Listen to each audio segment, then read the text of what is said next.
Welcome, welcome, welcome to another edition on this beautiful, beautiful Monday evening of Beyond the Noise. It is myself, Greg Walls, and I am here with young Graco. Graco, I see you working them switchboards left and right today. We're really excited about having you in here, letting the world see what we have going on. If you have not been with us before, I want you to know that the purpose of this show is to get past all the cliches and all the talk and all the, I was excited about this and we could do this and all we had to do was work hard, and we want to know how we did what we did to try to get to where we want to go. Before I get into anything else today, I want to shout out a few people for their birthdays. I want to shout out GI pathologist, a good friend of mine. I call him Uncle Christian.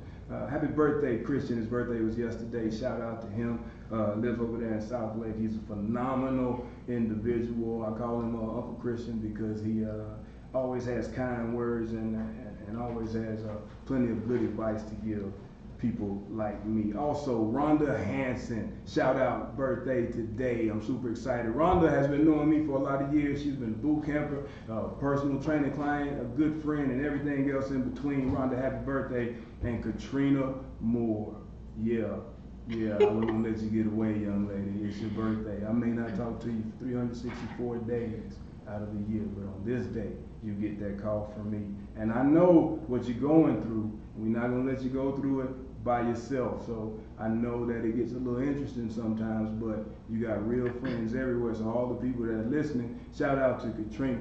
And if she's looking for anybody to lean on, there's plenty of us out here. Nika Blunt, I want you to reach out to Katrina and see if you can help her with some of that dirt food as she goes on this journey, because she is not alone. So we are here to help. Happy birthday, Katrina Moore. You are fantastic. Today's show is brought to you by Speed School.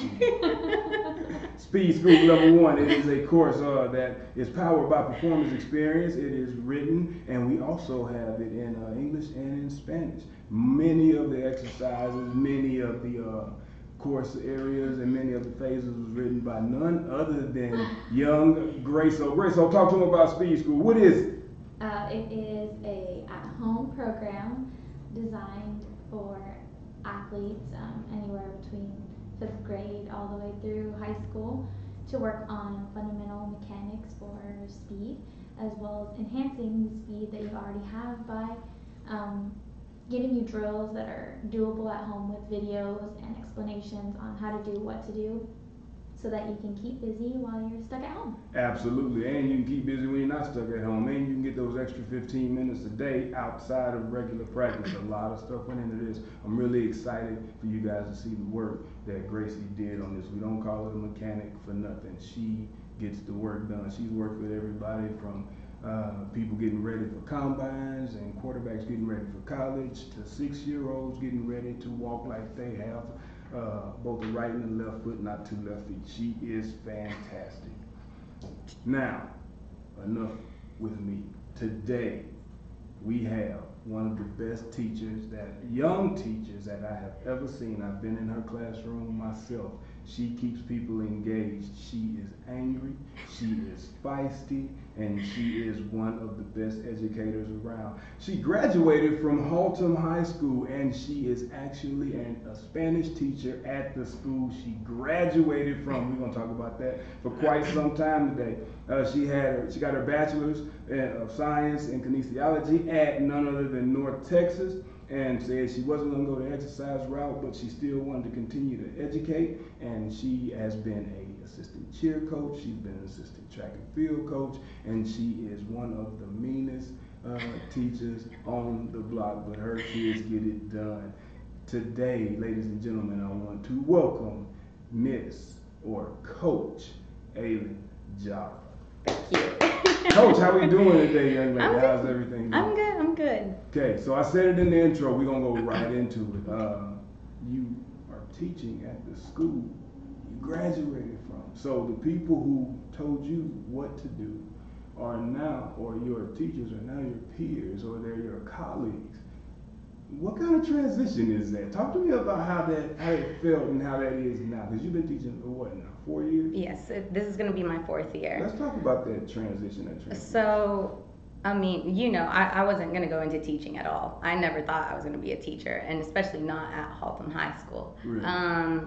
So, whenever I graduated or whenever I was in college, I kind of wanted to take that, the medical route, and I just didn't find myself very happy. So whenever I graduated, I went into a different line of work. I was doing some business sales, and I was still subbing though at Haltom because that was like my part-time job, and so I was subbing for the district, and I was trying to see what I liked, just because, teaching different grades, it's different. Yeah. Every single grade is different. So I did all the way from pre-K and in high school. As a sub? As a sub, yes, after I got the 60 hours in school. Wait. So let me make this timeline make sense. So you graduated with a degree in exercise or kinesiology. So you could have done some athletic training, or you could have been a personal trainer, physical, whatnot. But you didn't. You had a sales job, but during that sales job, you were substitute teaching multiple grades. So you were doing all kinds of trying to figure out what the next move was. Exactly. All right, here we go. And so whenever, things got kind of rough with the sales job, I was 22 years old, 21. Right. I'm 21 years old. And it was very difficult. I was the youngest female within the company. And so I was very money driven. I was driven by money. What do you mean? I thought, okay, the only way to be successful is if you have a lot of money. Like, that was success to me. Wow. And so, whenever I went back to Haltom, it felt right. And so anyway, I left that job, and I was like, I think I want to go into teaching. It just felt, I don't know, I know now, but I didn't know then what it really was. And so, my principal, because the principal at the time, he was the assistant principal. Right. And so he just, out of nowhere, he was like, hey, is there any way that you can get certified in Spanish? I'm like, sure. Right. Yeah. Right. And I'm a science girl, so I really, really, really wanted to teach biology. Okay. And so I was like, sure. So going back, the reason why I wanted to go back and it felt right was because I knew what those kids were going through, because I had been through it. As far as what? As far as outside of the classroom, or outside of the environment of school, or as what they're going through trying to get through school? Like, what part? All of it. Okay. All of it. So Gotcha. outside, I knew how, I knew that a lot of these kids come from a single parent household. I knew that they were financially struggling. I knew, and I'm not saying all of the kids at Haltom struggle, but a lot of them do. Right. You know. You knew. Yeah, and I knew, and so I had been there, and so whenever I sat down in that interview, and I was like, I know what it feels like to walk these halls, and so I know. I mean, if you go into teaching, it's not because of the money. Right. It's not because of the money. You really have to love what you do, and so. I told him, I said, I know what it feels like. I want to be a part of this team. And so we got going. And I was very scared because whenever I was subbing, people try to scare me away from teaching. Yeah, becoming the professional in that space. Exactly, because it was high school. And, and I'm not going to lie, like, I had one bad experience whenever I was subbing. Okay. Where, there was a student that tried to get out of line, but especially if you're a teacher, that once you have, being a substitute teacher and being the teacher of in that classroom, it's completely different. Right. Because as a sub, you go into somebody else's space. Yeah. And so for me, I was like, this kid really just tried it, like he and he tested me, and so I'm like, I wonder if these people are right, because every single time, like, oh, I want to be a high school teacher. Then, oh, you want to be a high school teacher? Oh. What was the pushback though? So I want to be a high school teacher. What was, because it's easy for us to say, why you want to be a teacher, or that, you know, people made it hard? What was the doubt being created? Like, what were the things that were being said? Yeah, that wanted to try to deter you from that. And why would you stay in the mix like that? It couldn't have been too bad because you're going on your 4th year and you're thinking about administration. So talk to me about what was that obstacle you thought you might have to face? Because you're going to have young teachers now in a digital world trying to flex from afar. So yeah, so I mean, it was just the stuff that they were saying, and the stuff that the obstacles that I thought I was going to run into were more like, you're young. I'm 5'2". Right. My kids tower over me. Right. They tower over me, and on top of that, you know, they always brought out, like, you know, you're a Hispanic young female, and they try to, you know, talk about how I look, and I'm like, no, you know. And then whenever that happened, that situation happened, I was very scared. Like, I did get worried, but I mean, me being me, me being me, and like with my attitude, I'm like, I'm not gonna let that, you know, keep me from doing what I want to do. And so, you know, whenever I got my classroom, I was like, how am I gonna run this classroom? I need them to respect me. I need them to listen to me. Right. I need them to show up every day eager to be in my class, but I need them to look beyond, like, oh, that's how Coach J looks, because that's what everybody was, you know, that's what people wanted to bring up. So with you dealing with that is so fair. So with you dealing with those things, even before you teach one lesson or you see one kid, when you're asking, like, how do I get them to do this or get them to do that? Is it based in what you're trying to figure out what to do in a manner to keep the authority, or are you just trying to avoid? So when you were thinking about that, are you trying to avoid these situations, or are you trying to control the environment that you're in, and how did you go about that? Yeah, no, so I don't ever think about how am I going to avoid this. It was always about how am I going to control it. Okay. So, and the way that I did that was, okay, I need them to know that I'm about business. My kids, you know, I need there to be structure. That's all I know. You know, I come from a single parent household where my mom, it was like the army. And my mom, and so it was, I was raised, my mom was not in the military, but it was, she was very strict on my brother and what I. time you had to do. Yeah, and it's like, and so to me, those, you know, those values like respect and, you know, just the respect is everything for me. And I would preach that. And so from the very beginning, I'm like, look, I have to make sure that I respect the kids, and they have to know that I am willing to respect them. Like, they're gonna come first, but you have to show me the same respect. I respect you because I'm the teacher and this is my job. You know, this is what I want to do. You have to show me that same respect in return. And so I wrote out this long syllabus, and we would talk, like, for the first 2 weeks of school, it's just like a routine. There has to be a routine in my classroom. So let's stop right there. So it sounds like you're laying a pathway of success with a blueprint that sounds similar. Kenny, is this number 5 that we've done here? And these conversations are constant.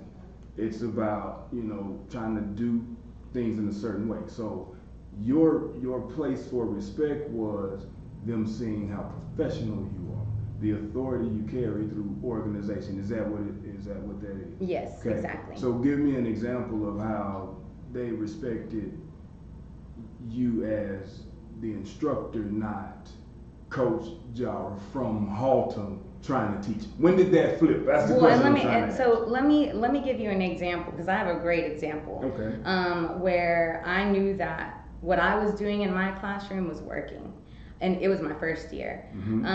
So, you know, like I said, I was a substitute, and like whenever, you know, anyone that like has subbed before, you try to go in there, you're like, you want to lay down the rules and all that, and then the kids are like, who are you? Who do you think you are? Yeah, exactly. This like, guy's new. Like, who are you? You know, you're not my teacher. Like, I'm not gonna listen to you. You can. And some of my favorite students, you know, and some of the and kids that I still talk to, like, they're like, oh, Coach J, I did not like you. Like, I did not like you when you were a sub. I'm like, okay, you don't have to like me, you know, but you did what you needed to do, and your teacher kept calling me back to come and take care of their classroom because I got the job done. So anyway, so I had a student First period, first year. And so he's super close to my family now. 2 years later, he graduated and everything. And so, he tells me, he's like, and he tells a story anytime that he can tell the story, he does. He says, I looked at my schedule, and I saw your name, because we met in ISS. Well, me and the student met in ISS, Yep. and I used to cover for ISS all the time, and they liked me being in there for a reason. And so he's like, I saw your name on there, and I went home and I told my dad, this is gonna be the worst year ever. That is the worst year ever. And so, and he came to my classroom every single day. I remember, the stuff that I would make them do, and I make them do now. I make them write a lot, because whenever they're this age, whenever they're high school students, like, the only way that they know how to communicate is by writing. What do you mean by that? They don't know how to talk to adults because of the technology. Like, they're so used to having their phone in their hands, and they're always writing back and forth. Like, they're awkward, and I tell them that. Wait, when you say they don't know how to talk to adults, how so? Like, if it's like they're not making the eye contact, all of the conversation is like away, and it's 1 and 2 words. Well, like, let me say, like, if there was a student right here and you didn't initiate a conversation with them, they would never initiate. You would never even know that they're there. Well, we came up a different way then. So how do you teach that? Because we had to stay out of grown folk business. Well, but let me go back to what I was saying. So I made this kid write this paper, and I asked them. I said, hey, what if money wasn't a factor, what's something that you would change? And he said, the way that I dress, because I feel like I have to dress a certain way to fit in. Okay. Then the next question is, if you could go to any university, what university would you go to? Right. Well, I would go to Alabama, but I'm never going to go to college. Okay. So I grabbed that paper, and it was it was interesting to me. I'm like, why does he want to change the way that he dresses? Like, I see the way you dress, okay, and I can see, but why? Like, so if you're not comfortable dressing this way, why do you feel like you have to fit in? So it just stayed. It was in my mind, like, it didn't leave my head, and I just kept thinking about the student over and over and over. And so he would show up to school, and like teachers, some teachers would talk. They were like, how do you get him to show up to your class? Because he doesn't come to my class. Right. I'm like, you just pay attention. But I didn't know the answer at the time. I didn't know the answer at the time. I'm like, I don't know. And so when FAFSA time came around, so for those, FAFSA is like financial aid. When you have to apply for financial aid if you're going to go to university, And he comes up to me. He was a senior and had 2 off periods, and he came into my classroom, and he's like, Coach J, I need help with my FAFSA. And I looked at him, and I'm like, son, but you don't want to go to college. Right. He said, I want to go to college because I've been around you. And I don't like showing emotion in front of them. Right. I don't want them to see me weak. Why not?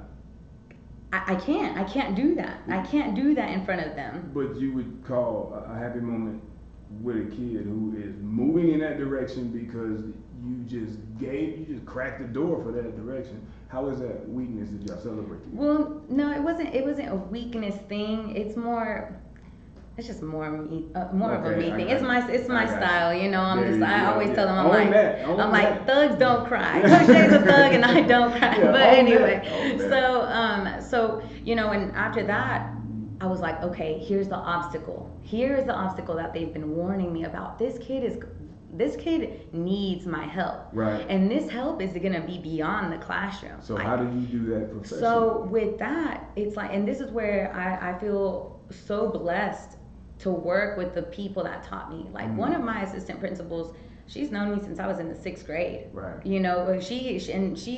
She's there, and these principals have known me. They know my intentions, they know my heart. So I reached out to her, and I'm like, hey, I'm gonna need help with the student, because I'm gonna have to do more for this student outside of the classroom. I'm gonna have to go to the school with him. I'm gonna have to do this. So I need a parent-teacher conference, and I need to know that my back is covered, right. Because I don't want anyone to think that I'm doing something wrong, that I'm doing something shady. Yeah. So that goes back to the first question I asked you, basically saying the way that you got that respect was by showing and proving that the profession was important to you. Exactly. Like you taking all the professional steps. The emotion is not, oh my God, I gotta help this kid. It's, okay, how do I go about helping this kid so we can maximize all of the help? Exactly. And you got people that's backing you as administration, as far as administration goes, because when I taught 6th grade over there in Bishop. I mean, my principal, shout out Miss Samuel, she was fantastic. She might have been 4'11", and she made me extremely nervous all the time, but she had our back. Like, there was never, it was never us against them. It was never the kids against it. It was, we're gonna figure out this situation. If I can help you, I'm gonna help you. If you were out of line, you're bad. You know, exactly. And that's all you can actually ask for. Exactly. So you take the professional acumen, you lead with that, and then let everybody else figure it out exactly. along the way. Exactly. That makes sense. So you know. How do you infuse it? How do you impart that on those kids? Because you got to remember, you're still sometimes only an hour of their day. How do you get 100 kids to listen to you at 5'2", and Spanish ain't even their first language? I think, honestly, and you know, like, especially right now with everything that's going on, you know, some teachers are reaching out. They're like, how'd you get this kid to contact you? You know, how'd you get this kid to, I've been trying to get him or her to do their work, but they're not reaching out. Like, how do you get that? And it's like, you know, earlier I heard another teacher say, it's the relationship that you build with them. You have to, especially that's a lot of relationships, though. But Coach, listen, what's that? But listen to this. So this is the relationship. The relationship is, you have to show up, and they have to know. They know if you truly care or not. By your actions, by the way that you speak to them, right? Okay, And so you're not talking at them, you're talking to them. you have to talk. Yeah, you can't. And I've always said this, right? I said, I will never be the teacher that complains about my student not having a pencil or paper in front of them. Because that's mediocre. But some people, if that sparks the situation, oh no, the kid can't move. Things. That's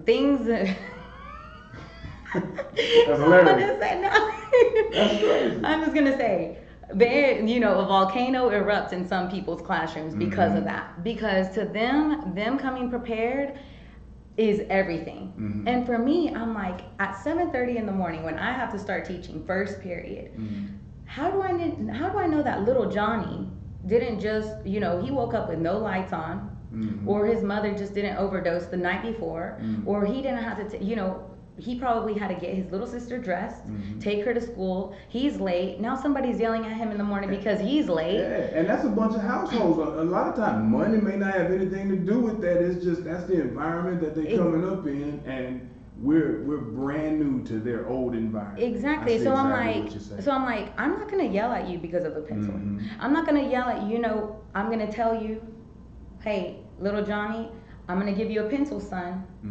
It's important that you have a pencil every day. If you don't have a pencil, if you don't have a way to buy a pencil, or if you need something, I got you. So like, talk to me. Attention. Talk to me. Communicate with me. Say, Coach Jay, I need some pencils. I said, I'm not gonna judge you. Like, nobody has to know that you need materials. But if you need something, you have to talk. Closed mouths don't get fed. And I always tell them that.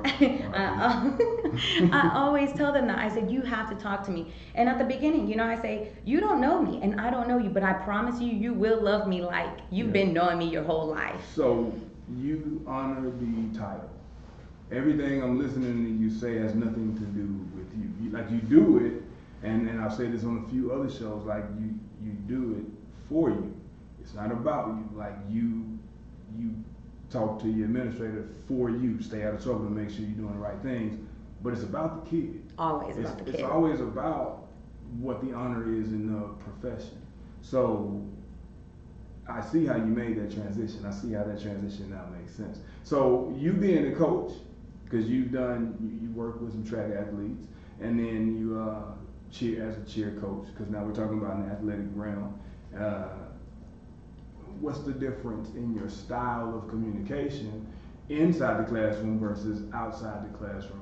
Or are you still trying to get the same situation? Because a lot of people think teaching athletics is almost microwavable, but teaching a lesson in the classroom is oven. Yeah. You've done both. So how is that To me, how do we maximize that? so to me, so let me, make this is gonna just be out there. Like, for me, cheering or coaching cheer, like, that's way out of my comfort zone. I danced. I'm a dancer. Right. I love, like, drill team all the way. Shout out to Coach Jones, because she was my drill team director, and I love that woman so much. But, Coach Warren, which is the head coach, she allowed me to coach alongside her, and she's one of my best friends. Right. And I felt uncomfortable. I'm not gonna lie. Like, at first, I'm like, I don't know what is going on. So you have a teacher who is uncomfortable in the space that they live in. And I have to be comfortable, because if you don't feel comfortable, if you show that, the kids see it. They're like, man, Coach J she has no idea what's going on. And they can see. And they How can do you see. know they can see? Oh, because they stop engaging. They stop respecting you. They don't respect you. And I'm not speaking from experience. I'm speaking from what I've seen with other people. Right. And so for me, it was important that I learned. I'm like, I always wanted to know. I'm like, all right, Casey.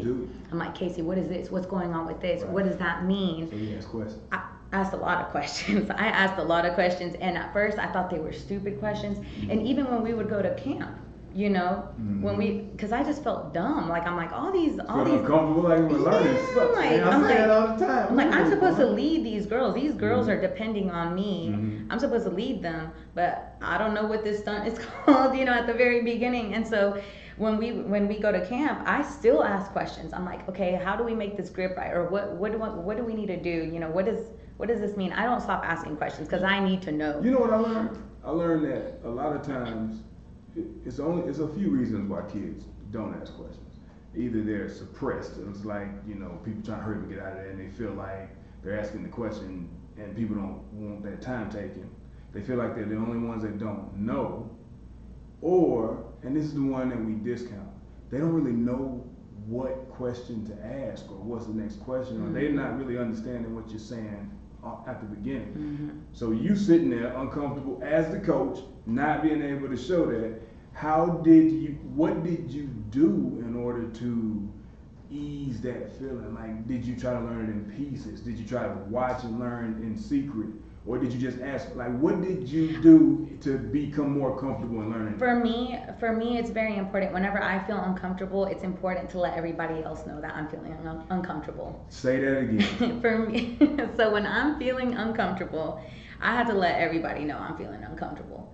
Because when I let that be known, I feel like people are more willing to, like, help. So you think if you ask for help in a moment where you look like you need help, people are more willing to help? Kids don't feel like that, man. Yeah, you know it, I know it, so I don't get them to understand and so, that that's a safe space, because a lot of times everybody has the same, 60% of them have the same question. But the thing is, as an adult and as a teacher, you have to be that transparent. You can't sit in your class and act like you know it all, because you don't. Stop right there. Hold on, Miss P. How long you been teaching?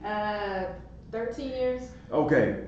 Have you ever been uncomfortable like that? All the time. Do you just bite the bullet on that? All the time. Because I bite the bullet, Jara. I'm telling you, I will stand there and make people think I know what I'm talking about. And I limit my words, and then as soon as I start grabbing what they meant, so I can come back and know what I'm talking about. I can't, like, and even with my girls, like with coaching, I would make jokes about me not knowing, and they were so willing, like, oh, it's okay, Coach J, like, it's okay, because I had the babies, like, I had the younger girls, so we were learning things together. Unfortunately, like, our district doesn't have a program where they can cheer in middle school. So, like, a lot of the girls that we get going from 8th grade or incoming freshmen have never cheered in their life. So they're coming in excited to do something they've never done before, but then they have a coach that is just as lost, and this happened. And so I'm like, we will learn this together. And that's what I think that they respect. I think the fact that I'm willing, like, I am being transparent enough to say, I don't know, but let me find out, and once I find out, we're gonna get this down. How do you get teachers to see it through that set of eyes? Because we're programmed, yeah, exactly. We're programmed to have the answers. We're built for that. We're built. If you call yourself an educator, a coach, instructor, whatever, you're supposed to have the answers to the questions, and you have this superiority, for lack of a better term, but it's hard to make yourself home. What you got, Grace? So you got this look on your face. I do. Well, I think that might be too, because the time in which you guys have taught, because I have another teacher here. Yes, Jace, she's a cheer coach too. Jace has said that you have to tell your students when you don't know. Most of the time they will help you find the right answer and you'll learn together. And then Miss Kidwell has said we have to be transparent, that we need to let the kids see that. Well, let's talk about it then. When we say transparent, it's different. Like if I'm a coach, right? And I come and, hey, look, fellas, I'm gonna just tell y'all straight up. I don't know what we doing around here. Well, I think so how do you? There's a certain type of verbiage. And I don't go into things like that without knowing. It makes me nervous not knowing. So that would be the equivalent to you asking me to work with a football player. Like there are just things that I don't know, right? And I can't pretend to know. Right. So how do you know it? Well, I know what I need to know to get them what the result that I need. Got it. Like, and I tell them kind of similar. Hey, I'm not gonna pretend to know what it's like to be on the field in this position. Mm-hmm. That's not what I know. That's not what I do. Mm-hmm. I'm like, but I know this will help you get to that place at the right time if you do it in this way. Yeah. Because then now they don't have this, especially when we look the way we look, mm-hmm. and everybody's bigger than us, right, and taller than us, and making sure, like letting them know, like, hey, I know you don't understand why I have the right answer to this, but I'm telling you that even though I've never been in that particular spot, I know how to keep you from being in this spot. Mm-hmm. Okay. Mm-hmm. So you just showed, that's fantastic. Because you guys are just showing me how you maneuver around the lack of respect, but you still have to prove it. A lot of times in certain spaces, I got to prove I don't know. You know what I'm saying? Like it's a different world, it's a different field. So when you're dealing with a collective group and you see hundreds of kids and you know just by percentages not everybody's going to be successful, how do you teach to the majority and still get individual results? Right? How do you get success from your students according to your style? Because remember, you teach Spanish, you don't teach something that everybody can even have a clear understanding. Yeah, and so to me, and I'm gonna be real honest, like it's important for me to get the concept of Spanish. I always say this too in my classroom. It's important for me that they understand the concept. Okay? Do we hear that last week? They have to understand the concept. But and I'm gonna be real brave to say this. I will never forget the way that my teachers, the lessons that they taught me that weren't from the book, that didn't have anything to do with math, that didn't have anything to do with a subject. Right. Okay? Because you know what? Like, I had some great high school teachers. I really, really did. And I'm still horrible at math. But, and the same way with this, it's like, honestly, I mean, they're only required to take 2 years of Spanish. Right. It's a requirement. You know, they don't do it because, some of them probably do because they want to, but they're forced to do this.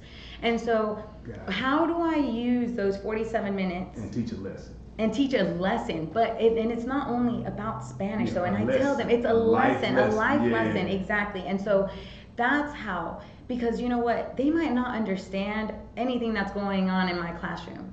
But they show up and they're happy and they behave, and if they need help, they come to me, and they know I will help them. So what do you think they understand? In your class, what's understood? They understand. I'll tell you what it sounds like to me. What do you think they understand? They understand that Coach J is there for them, that she listens, that she pays attention, and that if whatever they need, they can come to my classroom.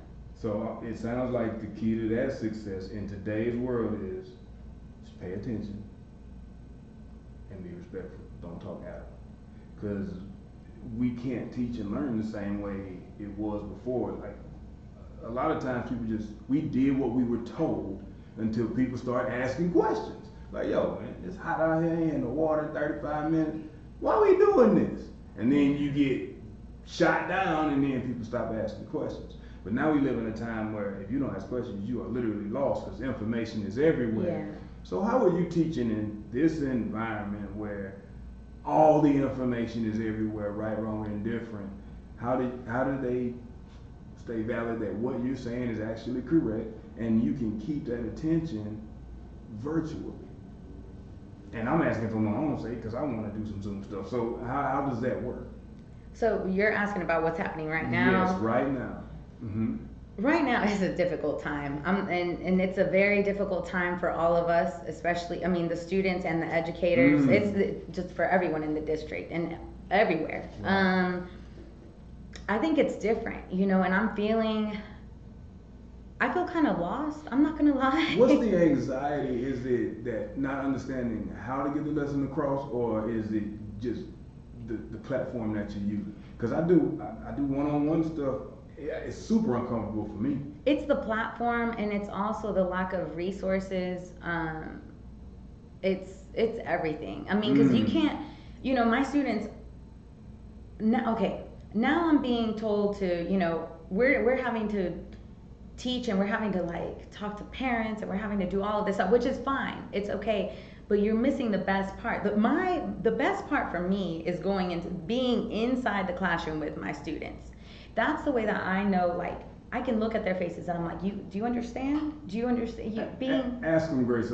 As all the teachers, the parents, the educators, what's the best part? Ask them what's the best part, because she said the most difficult part is literally being hands off. You can see them, One of them but you're said hands that off. She feels lost too. Someone said that they feel lost.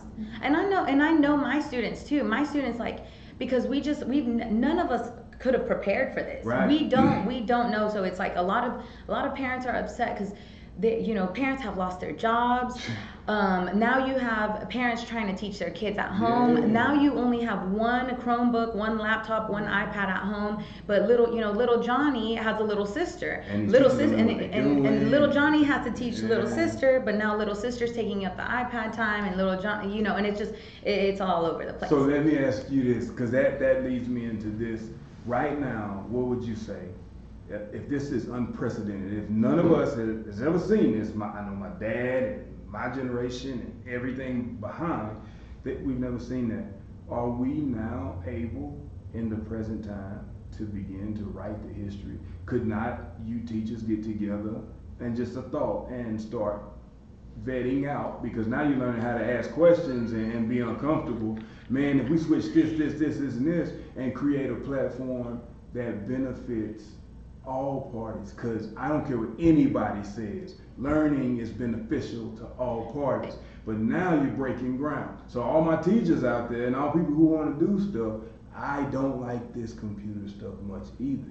So, but collectively, we're educators. There's a platform we can put together to figure out. Go. Miss P, go. Miss P. Because evidently y'all got stuff y'all I hate know, on me life. I'll say this. A lot of this is what we want to use in our classroom anyway. Some of it is if we would have already started preparing our kids with having all of the technology, because this is a technology group. This is not a group that learned the way we learn. Right. But we're still teaching them the way we learn. A lot of the kids can adapt. The reason why they hate is because the parents weren't taught how to use the computers. The parents weren't taught how to use technology the way the kids know how. We haven't evolved to that. We haven't evolved to that. And the parents are. Yeah. And the problem, if we stay focused on a test and not focus on the content. And so, the concept. Yeah. And so that's the parents are struggling because they're like, well, what do? I don't know what to do. We're struggling because it's like we can't get to each kid because each kid can't give it back to us. Exactly. And that's why. Right. No, go ahead. Like you're saying, like, well, you guys can prepare. I would never want to prepare for something like this again. No, I would you never. say you can prepare. No, saying like, well, collectively, like, something out of this. You didn't even want that. No, I want to be back in the classroom with my kids, like now. I do. I miss my kids, and that's the thing. Like, to me, it's being able to see them, being able for them to show up and tell me, how's your day going? Because it's different when they're in high school. Like, they're dealing with so many things. They're dealing with anxiety, depression, these little high school relationships that are little. They're little for us, but everything's big to them. Like, we can't, And I've had to learn that, like, you know, sometimes they, oh, Coach Jay, this happened, blah, blah, blah. And I'm like, in my head, I'm like, oh my gosh, like if you only knew that that's not going to matter. And, you know, but it matters to them right then and there. And you have to care about it because they care about it right then. You can't be dismissive. You can address it without going into it and not dismissing.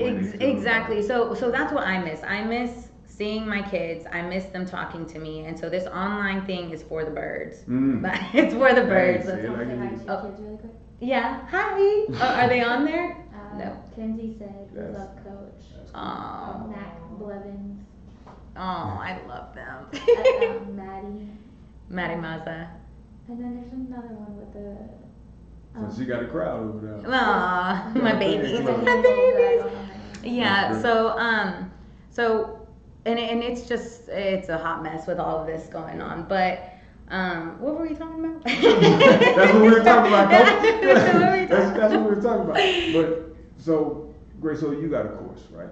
You just put together your speed school course, and it's hard to put together because it is hands off.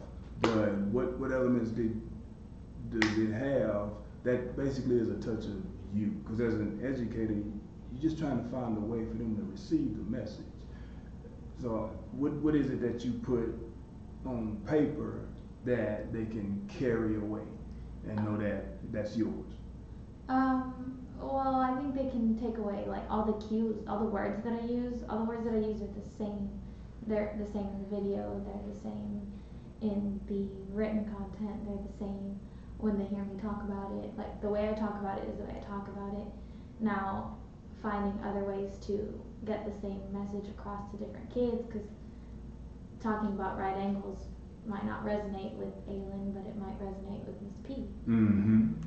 Saying for it to look like the corner of a square might sound like the simplified version, but that's if that's the way they remember it, that's the way they remember it. So just making sure it sounds like something I would say to them. Like the program isn't designed to make people believe I'm smart. Okay. It's designed for them to know that, all right, if you do these things, this will help you be better in these areas. If you do them in this way. You gotta do things in a certain way. That makes so much sense. So if we're talking about, it sounds like the root of everything that we need is based in the concept of the learning, not just being educated on what we think are the answers.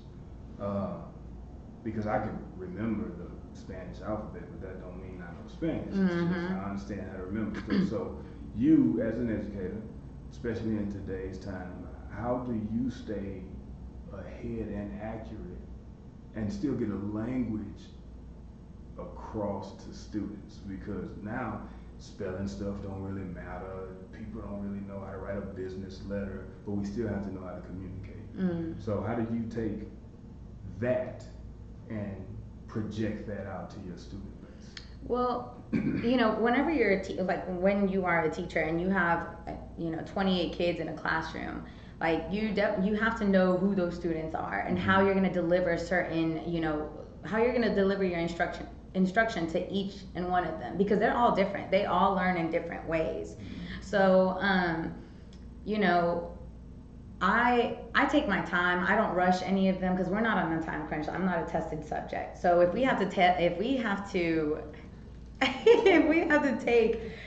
5 weeks on conjugating one type of verb, well, however long it takes is however long it takes, as long as, and I know this is going to sound so cliche, but I promise you my kids will comment and they will say this is true. When everyone gets it, we move on, because I just time, and I just said times, we're not on a time crunch, but for me, go the on. Statement is cliche, but I know what you mean, but when everyone gets it, what is do they have to understand the concept, get it right every time? To me, it's just understanding the concept and being able to apply it to their work. Okay. Being able to apply it to their work, because like I said, they're not gonna remember this stuff, and they're not going to remember it. So with anything that I do, as long as, whether it's coaching or whether it's teaching, when everybody understands what I'm trying to what I'm saying, you know, that's when we move on. Okay. Everybody has to. Makes sense. Nobody has to feel lost. Like I don't like that. So does that answer your question? Yes, it does. Okay. So I'm gonna ask a hard question because I got a lot of educators in the room. I mean, I got teachers, I got instructors. If I was making an instruction pie, like if I had a personal pan pizza and it was 4 parts, okay, what are the 4 major parts? If you want to call yourself a high level instructor or a good teacher or an elite teacher, what are 4 things? Could be 144, but what are 4 things you have to have in order to be effective? Patience. You have to have one great, and ask them. I want all 4. So for me, it's an understanding of concepts, regardless of, like, you have to understand the overall. You know what I'm saying? It's Vietnam. You got to be patient. You have to be You patient. have to be Patient is patient. 100%. But patience, not patient and waiting to listen to whatever. It's patient to get the result. You have to. Yeah. You gotta have some sense of humility and pride at the same time, and you have to be rooted in self-respect. Ms. Tidwell said love, respect, patience, and care. Care is big, but you have to be rooted in self-respect, because if you're not, those kids you'll find yourself forgetting that there's justice. I think patience. I think that you have to have a sense of, like, you have to be authoritative, like, so you have to be able, so respect, so I agree with that. You have to know your audience. You have to know your audience. You can't, you know, because you can teach kids, and, like, kind of like what Gracie said, like, she can still deliver effective instruction to some football players, even though she's never been, she has to know her audience. Yeah. I have to know my audience. I have to know, okay, so this kid is this other kid learns like this, you know, so I have to know, so knowing your audience. And the last one, I would have to say, you always have some hard questions. I always say you gotta speak their language. Yeah. You gotta be able to speak their language. Make it make sense to them. Make sense. Exactly. Make it make sense. Yeah. So in order to be an educator, Consistency. No, consistency is very important. Well, I'm going to change the word. You got to be constant, because you can consistently suck, you know. But you got to constantly, like with your organization, the way you're constant. They know if they don't have a pencil, here are the steps. That's constant. Because you can consistently You have to switch it up. You have to be the constant in there. And when we Yeah, say that all the time, you do have to be constant. Because you know what? Because, like, we always say, like, we could be the only person that is constant in their life. And for me, it's... So you got to be predictable. And I wouldn't necessarily say predictable. That's constant. Like, No, constant is being able to follow, like, for me, it's being consistent. So I think consistent was the appropriate word for me, because they know exactly what to expect. But just because you're predictable, because the weather could be predictable. Like, I don't like that word. So no. So you got to speak their language. You got to figure out the language. They're consistent, that they know that if they're missing something, okay, Miss Thomas may know, or she'll know where I can go. I'm that person that they can come to for any situation. I think that's where the constant part comes in, like they like you said, like unwavering, like you know that these people will be able to help you regardless with of these the things, whatever it is, Yeah. and not just school related. Right. Like she'll have an answer for me. Yeah, and that's how you get them. I feel like that's how you get them to show up, because you know. And going back to to cheerleading, like, Coach Jay, you've never been a cheerleader. How are you trying to tell us? And my girls, they are so respectful. Like, I hands down had the best squad this year ever. Like, my girls work hard. Like, they work hard, and they show up. What's the name of the cheer squad? So there's just Halton JV. It's Okay. Halton Shout out to the JV. Yeah, Halton cheer squad. So, but the way that I got them to do that is just like to bond with one another, to respect, like, this is your family. Like, you know, we do not allow, like, any slackers. Like, I am putting in hard work and hard effort here. Like, I need the same from you. And if you can't do that, you can't be a part of us. And I literally, there's been so many times where, and they know, I've ran them. I will run you, and we're you know, my job is to make sure that you are an effective and a responsible citizen and a strong woman when you walk out. What are you trying to say, son? I love it. Whenever you walk out these Yeah. doors, you know, because cheerleading, okay, like you may go off and be a collegiate cheerleader, but, or, you know, cheer at that level. Wow. But the lessons that you learn to show up, to be on time, to yes ma'am, to be respectful, to you know, hold each other accountable, like those are things that, you know, go beyond cheerleading. Like it's so, you know, with them knowing that, and them, you know, with them knowing that, they show up and they work hard and we get things accomplished. Like we're not, you know, Daytona Right. cheerleaders, you know, we're not at that level, but wherever we go, when we feel, you know, we went to a competition and we won, you know, and the same thing last year's camp, like they were all fresh and everyone's so nervous and oh my gosh, I'm like, we're gonna show up and we're gonna work hard and we're gonna be all right, and we ended up doing really, really well at the camp. So anyway, The transparency and vulnerability is something that I, you know, as a male instructor, you really not taught that, because you got to have the answers. So that's really interesting that you say that. So I'm going to ask this question, and Ms. P, dive in, and Gracie, because you instruct people on a regular basis, and you have to get like individual results in a time frame. So how do you keep that energy? Like you've been teaching for this your 4th year, and you still sound like you got that same energy. You just know how to channel it a little better. But I've seen educators, I've seen coaches, I've seen personal trainers start with that energy. And I always say, Gracie, what does I always say? What happens when the excitement wears off? What happens when the excitement wears off? And it might take people 4 years, it might take them 4 hours for the excitement to wear off. What happens when the excitement wears off? As an educator, a professional, what kind of advice would you give? Because you've seen it. What happens when you feel that excitement start to? How do you keep that energy? And for me, like, you know, I just got my master's in December in education leadership and administration. So for me, and it goes back to being transparent, right? I completely changed, and I completely changed it in my classroom. I was so overwhelmed and the excitement wore off. I feel like teaching is like being in love, right? Like being in love, like anyway. You love, and then, you know, sometimes like you go down, you know, 4 years later and you're like, I don't know, like, you know, I don't know how I feel today, whatever.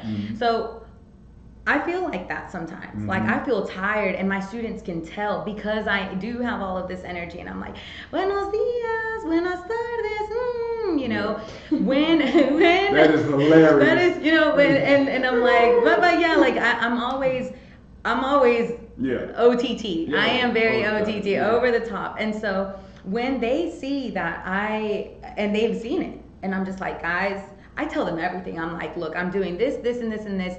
And they are understanding, Well, you know, and that's what I'm saying. Like the authority is human. Well, and I tell them I am human, because so many times, like people, exactly, like people just think that you're a superhero. They assume I'm great all the time. And I'm like, no, I am human.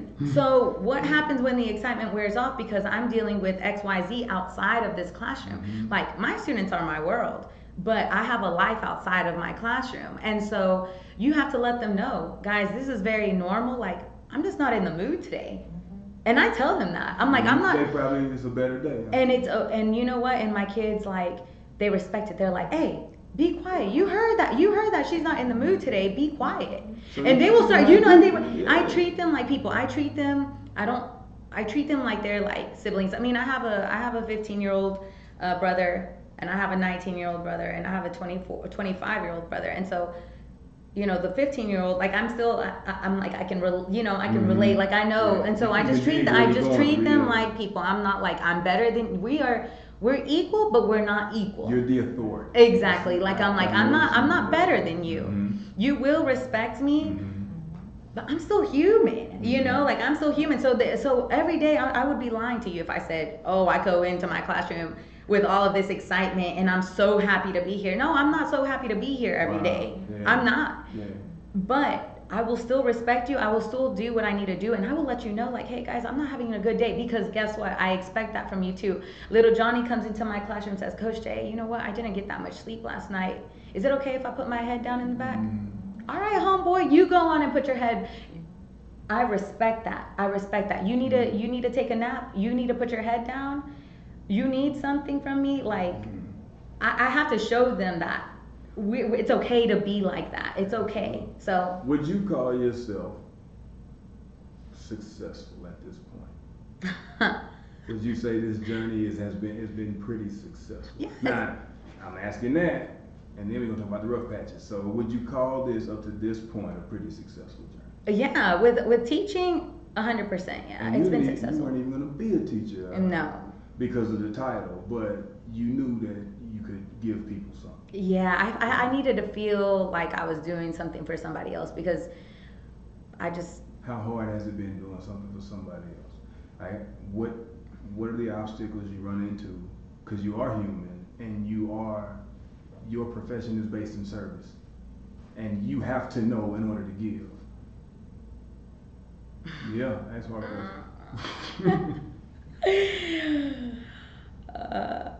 Go ahead. So what's been the most consistently difficult thing that you run into? I mean, because you're gonna have okay. young teachers that's gonna run into that, regardless of The what platform most is. difficult thing for me with teaching has just been keeping my not taking home the issues, not leaving the issues at the door, right? Me trying to, and so it's ironic that I'm going to say this, but again, like, I want to save all of them. But I want to save all of them. I don't need somebody else thinking that I can save all of them, but I want to save all of them. And so it's hard for me. It's really difficult, because I'm like, why can't I just leave this there? Why do I go home and think about this so much? Like, because their bad decisions are their bad decisions. I don't believe there's bad kids. There's not any bad kids. But when they make this bad decision, I'm like, why did they have to do that? And then I stay up and I'm like, oh my gosh, how could I reached out to them more? Like, what if I wouldn't have said this, or if I wouldn't have reported this kid? Like, he just got back from being a high school dropout, and he made this decision, and I had to report him, and now he dropped out again. Like, there's all of these thoughts run through my head. So that is that's the most difficult thing that I've had to deal with. Coach Jara, I used to just say at 305, they ain't my kids. I did. I used to say, I'm giving them everything I got from the moment I walk on the yard at 305. They ain't my kids. And it keeps you sane. And it's not rude, because it helps you let go. Hey, look, I can only give them everything I can give them according to how I can give them. And I'm still learning that, it's like the baby, So, the new teacher, or like, I'm very fresh still. Because there's people, I still take mine. Okay, so you see, I think that there's just, it's just different people. It's not that nurture, And I still keep in touch with a lot of my students from the past. I'm like, I know that I'll be at some of their weddings and when they have kids, and I know that will happen, but it's because of, I'm passionate about what I do. What's your end game? What are you trying to do with this? Like, are you teaching and being an administrator for another 155 years? Like, what? I don't want to ever be outside of the school. So would I like to work in the admin office? No, I would never like to work in the admin office unless, I can't, never say never, but I don't see myself doing that. So would I like the what? What do you get from this? No, I don't like from teaching. Like, what is it that you do it? What do you get from it? What I take from it as an instructor, I've been doing this for 16 years. And I can pinpoint these feelings. The greatest feeling I've ever felt was to see one of my guys walk across that college stage. It is like, people would have thought he was my son. And the other feeling is being able to go watch them graduate from high school. Like, I'll go to 3 graduations in 2 days. That's what I do it for, because I know that we just gave them 4 more years. Yeah. And I know what it does for your life. Yeah. So what does teaching do for me? I just feel like I serve as a person, like, especially for the kids that don't have anyone in their life. Like, I feel like I serve them, like, how do I word this? An advocate? yeah, like someone, because some of these kids don't have anyone, and so if I can be that one person in their, like that constant in their life, like that's what I thrive off of. I thrive off of being the one. I thrive off of like, oh, Coach Jay knows, or oh, Coach Jay's got it, or the way that they like just always like boost me, and the way that I love that. I love that, and I never like I wouldn't know what to do if I wasn't their favorite, or not necessarily their favorite, but if I wasn't their constant, I don't know if I would, like, I would never want to be any different. I wouldn't want to. I don't want to show up and be like the teachers that they're just there to teach. Like I need a matter.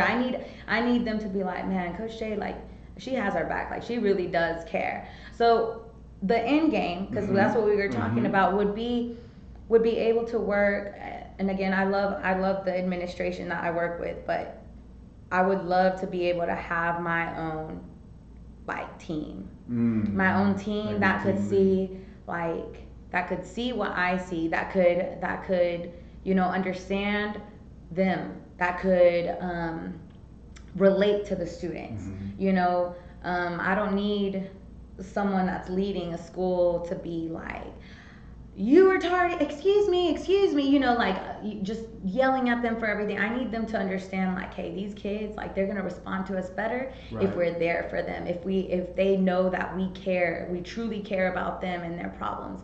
And so that's what I would like to do. I mean, I would like to have my own school, not my own school, but work for a school and be able to have a team of administrators that see what I see. And and I wouldn't mind doing it with the people that I work with now. So before I get out of here, Kenny, I got to always end with one. So, and I'm asking everybody, because I got a room full of instructors and educators.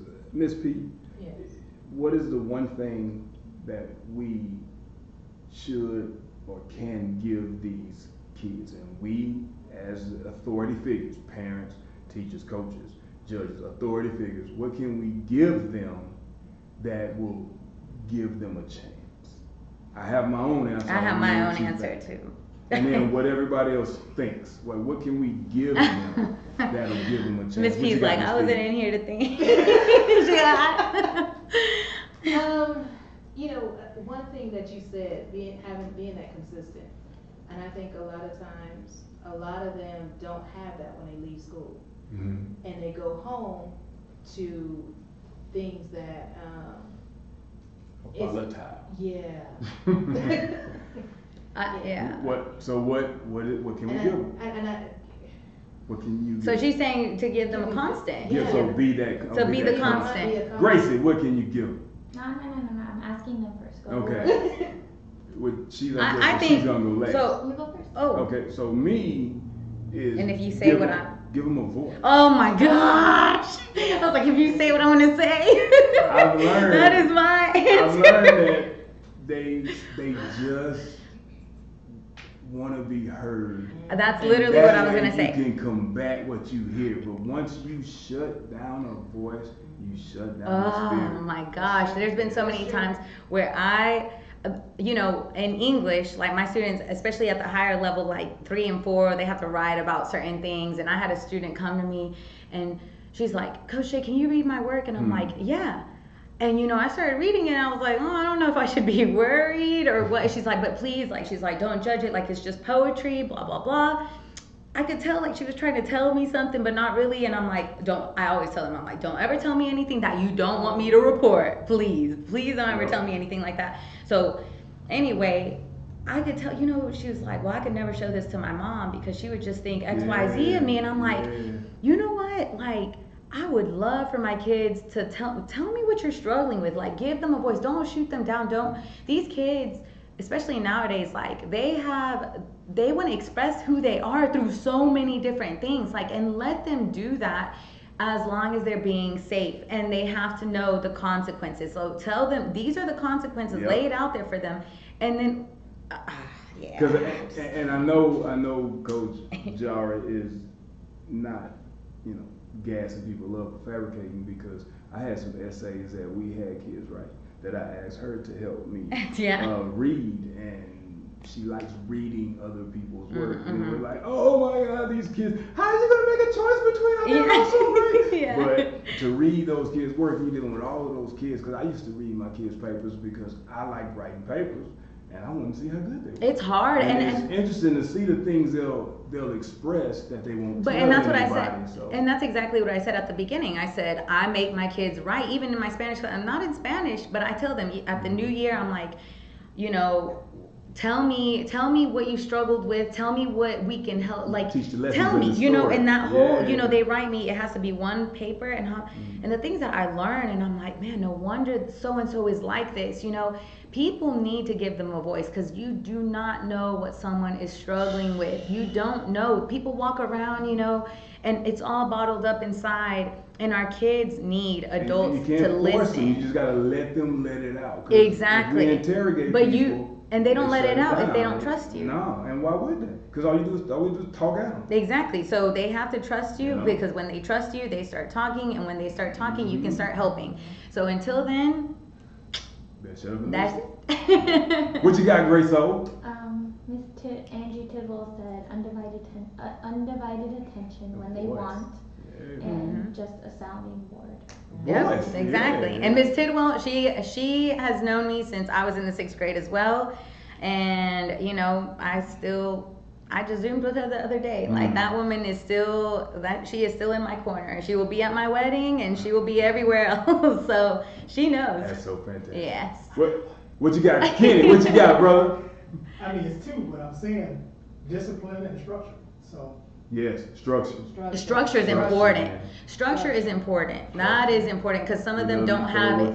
Oh my gosh, but I just think, you know, and I tell them, I don't know if I've ever told you this, but I tell my kids, I'm like, if you, whatever environment you want in your house, like, start creating that. So I'm like, y'all need to make y'all's beds. Start making your bed. Make your bed, because that is the one thing. Please start making your bed. Yeah. And then if your other family members, they'll catch on. They'll be like, oh, look at their room. Like, it's so clean. Like, you don't have to be the way that, you don't have to be, what is it? I'm trying to say, like, just because you grew up in it, you don't have to be of it. Yeah, there you go. You know, you don't have to. So that's important. The structure part is very, very important for me, because, you know, if you give them that, if one adult can give them that and show them how to be structured, just like my kiddo, the one that went off to college, he's 2 years in now, uses a planner, gave him the structure, gave him, like, show them how to do it, show them how to do it, and they will, exactly, teach them how to fix their past, you know. So anyway.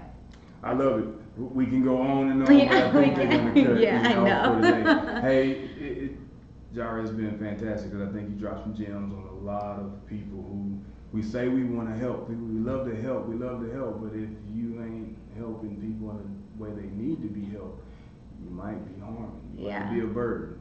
And nobody wants to be a burden. We all want to be that blessing. So, with all of that being said, I got to shout out Greg Senior and Larnice Walls for giving me a voice. And I know my mama on the shut up, boy. And all that voice she gives me, she loves to tell me to shut up. Yeah, and shout out to the best mom ever, Helen, because that woman, she would be an interesting person to have on this show to just. Tell her to come on. I'm looking forward to it. No, but yes. I think that's all the time we got, man. We appreciate you guys giving us this chance, and I know we're gonna replay this all over the world. You could have been anywhere else in the world. You decided to hang out with us. Thank you, Coach. We'll talk to you soon.